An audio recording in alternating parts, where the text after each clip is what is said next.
جو सिविलियन का ट्रायल है वो आइन से मावरा है और वो आइन में दिए गए बुनियादी हुकूक से मुतसादिम है। और ये सिर्फ मेरी राय नहीं है as a former law minister, बल्कि ये राय सुप्रीम कोर्ट ऑफ पाकिस्तान का एक 5 रुकनी बेंच भी दे चुका है ये, और वो judgement that still holds the field. जब तक वो जजमेंट मौजूद है किसी तरीके से भी कोई और बेंच उसको अंडू नहीं कर सकता, नंबर 1। दूसरा, यहाँ पे मैं एक चीज़ की वजाहत करना चाहूँगा। एक हेयरिंग हुई है और उस हेयरिंग में ये मौक़िफ़ इख्तियार किया गया है कि जो एसेंशियल सर्विसेज के लोग, पाकिस्तान में 3 सर्विसेज हैं, अफवाज जितनी हैं वो एसेंशियल सर्विसेज में आती हैं, एयरफोर्स हो, दूसरी आर्मी हो, या वो नेवल आर्मी है। दूसरा है जुडिशल सर्विस जिसमें जजेस आते हैं, और तीसरा है सिविल सर्विस जो 2 लेवल की है। एक प्रोविंस के अंदर होती है प्रोविंशियल सिविल सर्विस, और दूसरी फेडरेशन के मरकज़ में होती है। अगर ये दलील मान ली जाए जो दलील दी गई है अदालत के सामने, और मुझे यकीन है कि अदालत इसको रद्द करेगी, कहा यह गया है कि ये आर्टिफिशियल तकसीम है, जो फौजी है वो भी सिविलियन होता है, तो फिर आप सारे सिविलियन हैं, तो आपको सरकारी गाड़ी मिलनी चाहिए, आपको DHA में प्लॉट मिलना चाहिए, आपके अम्मी अब्बा को जो सरकारी अस्पताल हैं मखसूस हैं जो एसेंशियल सर्विसेज के लिए, उनमें मुफ्त आपका इलाज होना चाहिए, और फिर आपको पेंशन मिलनी चाहिए, वरना तो जर्नलिस्ट वकील की तरह पेंशन उसकी कोई नहीं है। फिर आपको ग्रेजुएटी मिलनी चाहिए। ये तो इससे ज़्यादा बड़ा मजाक अदालत में मैंने कभी नहीं सुना जो ये किया गया है कि ये आर्टिफिशियल तकसीम है, नंबर 1।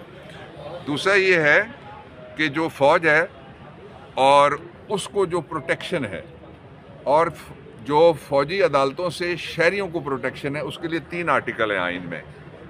अब यंग देख के मैं बहुत खुश हो गया हूँ, आप लोगों को नई नस्ल आई है इसलिए मैं लंबी बात कर रहा हूँ, otherwise I speak for seconds.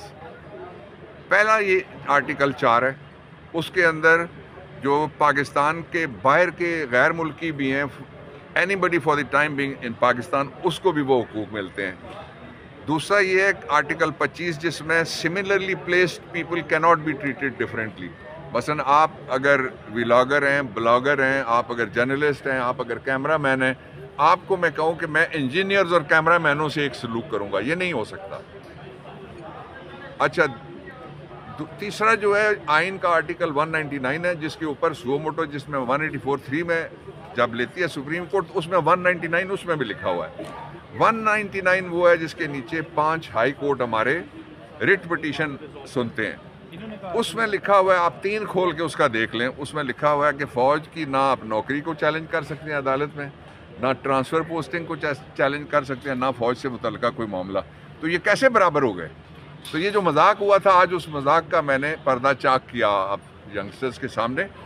इसलिए किसी कीमत पे भी ना ये हो सकता है, ना ये आईनी है, ना ये वकला के लिए काबिल कबूल है। सर, ख्वाजा हारिस साहब ने कहा है कि इस अदालत के पास उस एक्ट को, आर्मी एक्ट को कालेदम करार देने का इख्तियार ही नहीं है, तो इसको आप किस नज़र से देख रहे हैं? जो इस अदालत से मुराद आईनी अदालत या वो जिसको जस्टिस मंसूर शाह गैर आईनी अदालत कहते हैं, वो क्या किसकी बात कर रहे थे मुझे नहीं पता, ना मैं था वहाँ। जो आईनी अदालत है, आइन से जहाँ कोई वो एक टच स्टोन है जिसको कहते हैं इंट्रा वायरीज और अल्ट्रा वायरीज लीगल ज़ुबान में, यानी आइन के मुताबिक और गैर मुताबिक, मैं आम ज़ुबान में समझा रहा हूँ। जहाँ भी आइन में सिविलियन को हुकूक दिए गए हैं कि उनका मिलिट्री ट्रायल नहीं हो सकता, तो कैसे ट्रायल हो सकता है? तो उसकी वजाहत किसने करनी है?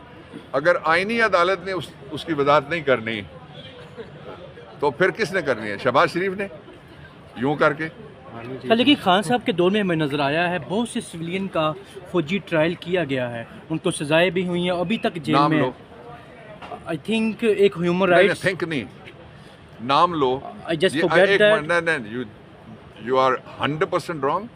किसी सिविलियन का कोई ट्रायल सवाए शेख लियाकत अली के केस के नवाज शरीफ के दौर में पहले दौर में उसने कराची के MQM के 8 लड़कों के खिलाफ मिलिट्री कोर्ट बनाई, ट्रायल हुआ, और शेख लियाकत हुसैन के केस में सुप्रीम कोर्ट और मिलिट्री कोर्ट कालादम करार दी थी। سر اے پی ایس پہ جن دہشت گردوں نے حملہ کیا تھا ان کا بھی ٹرائل ہوا تھا، وہ بھی سویلین میں ہی آ رہے تھے؟ مجھے نہیں پتا کہ ان کا کدھر ٹرائل ہوا، آپ کے پاس کوئی اگر اطلاع فوجی عدالتوں میں ہوا تھا، انہیں پھر سزائیں سنائی گئی تھی پشاور میں. مجھے نہیں پتا کہ وہ فوجی عدالتوں میں ہوا تھا یا نہیں. مجھے یہ پتا ہے کہ ان کے والدین جو بچوں کے تھے وہ ابھی تک غیر مطمئن ہیں، یہ مجھے پتا ہے.